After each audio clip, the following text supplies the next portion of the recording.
Ooh, I wonder what's in here. It's a new camera lens, all right.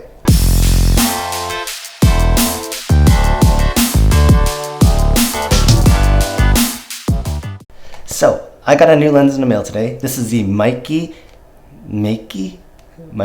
I've heard multiple ways of how to say this, but I'm gonna call it Meike. So it's the Meike 6.5mm f2 lens for the Fujifilm X mount.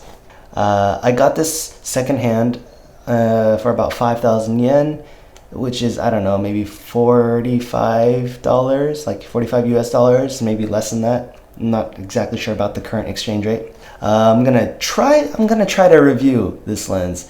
You know, talk about what I like, what I don't like, what I notice about this lens. I know before I said that I'm not gonna review lenses, but I figured, you know, I'm an amateur and I know a little bit about lenses, so I might as well talk about what I know, you know. But if you want like specific, like technical details and all that stuff, technical reviews, there are many other YouTube videos on that. But if you want just my personal amateur perspective on this and just my experience of using it, then, you know, you can continue watching this. So anyway, I'm gonna hook this up and let's go outside. Oh, by the way, you're probably wondering why I'm filming in my stairway right now. It's because my wife is currently taking some online lessons around the area where I would normally film. So I don't want to disrupt her lesson, so I'm filming here because it's kind of far from there and this is a quiet area. So yeah, anyway, hooking this up and let's go.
So, after riding around for a while and taking photos here and there, I learned that I don't understand how to use fisheye lenses properly.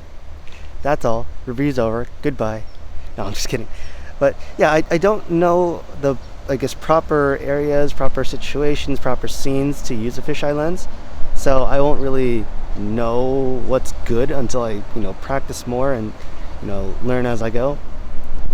I noticed that, you know, normally when I take photos, I have my left hand on the lens right here to either just hold it for support or turn the focus ring, for example.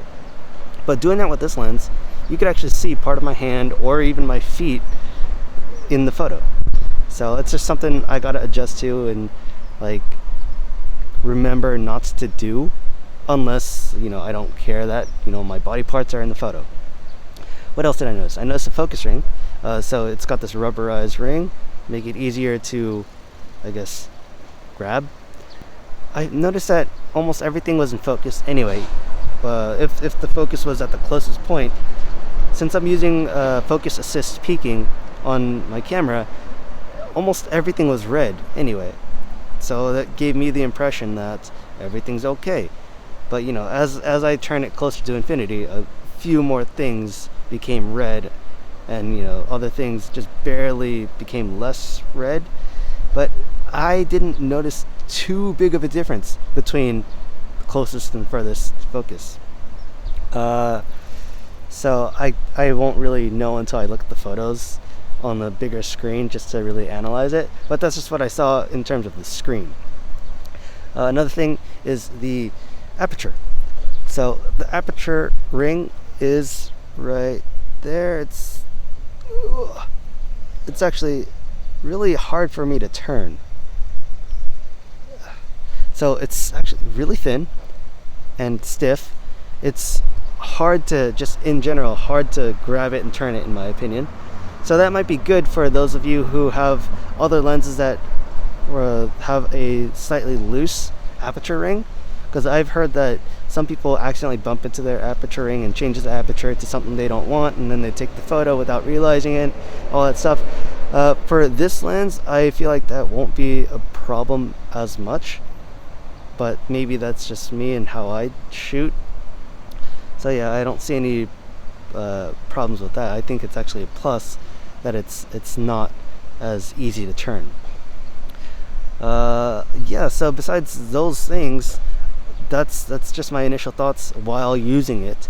I won't really know about the quality until I go home and check on the photos on a bigger screen and really analyze it from there.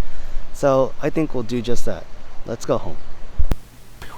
Okay, so it's been about 2 days since I took the photos with the fisheye lens, and I already put them up on my computer and I already retouched some of them.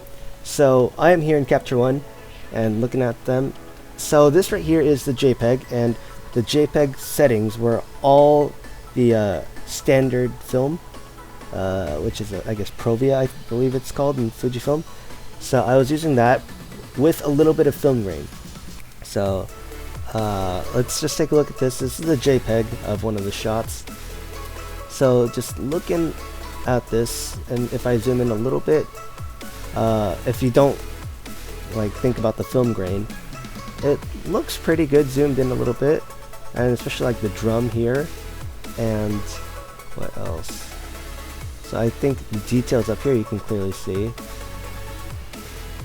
How about over here, the trees and bushes? So the trees, I feel like you can sort of clear. It could be a little sharper, but like I think it looks fine. Again, this is a JPEG. It might be different in the RAW. Let me actually switch to that right now. So this is the RAW. I did retouch it just a little bit. So again, let's look at that drum.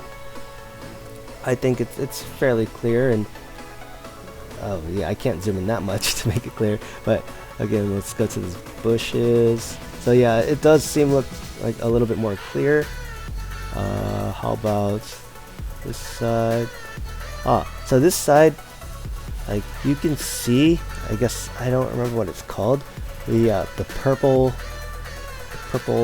lines that some lenses give off. But yeah, this you can definitely see it like right here, and on the tree branches you can see that.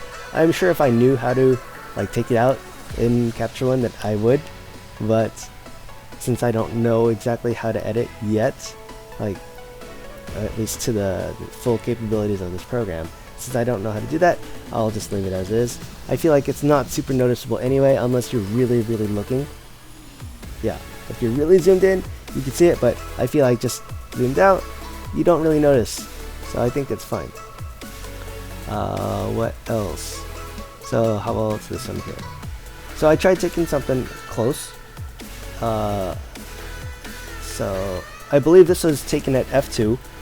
So zooming in a little bit, you could see a lot of details in here. And this, again, this is a JPEG. You can see a lot of details here. Zooming in, and whatever, like this water pump or whatever this is, this pump, you could see a lot of the I guess roughness of the metal. So zooming in a little bit more, yeah, you can really see it, and I think that's pretty good quality. How about closer to the sides and the edges? So here it's less clear, at least this distance, the green here, it's a little bit less clear compared to the previous photo. But let me go to the RAW and compare. Yeah, it's a little bit more clear, but again, it's not that clear. But maybe that's okay, because it is a fisheye, and definitely the center area is, I guess, the main priority. So definitely this center area looks pretty nice and clear, and you can clearly see all the rough textures of this metal, like iron or whatever metal this is. So I said before, sometimes when you're taking the photo, maybe your hand or arm or feet are in it. So this is an example where like my feet are in the photo. So zooming in here, you can see at the bottom edge right there. Yeah, that's my feet. So again, it's just something that I gotta think about and remember and really just pay attention to, unless I don't care about it, which, I don't know, maybe I don't care, for now at least. It's just something to take note of. Okay, so that's all for today. What I'm going to do now is I'm going to show a bunch of photos, either straight from the camera or slightly edited photos, and I think it's up to you whether, like, you think they are good photos, bad photos, like the quality of the images themselves, whether they're good or bad. So, yeah. I hope you enjoyed this video. I hope you enjoyed me talking about lens, like this lens, or just me talking in general. I hope that's okay. I still don't know if I'm gonna do this style of video, just because I don't know.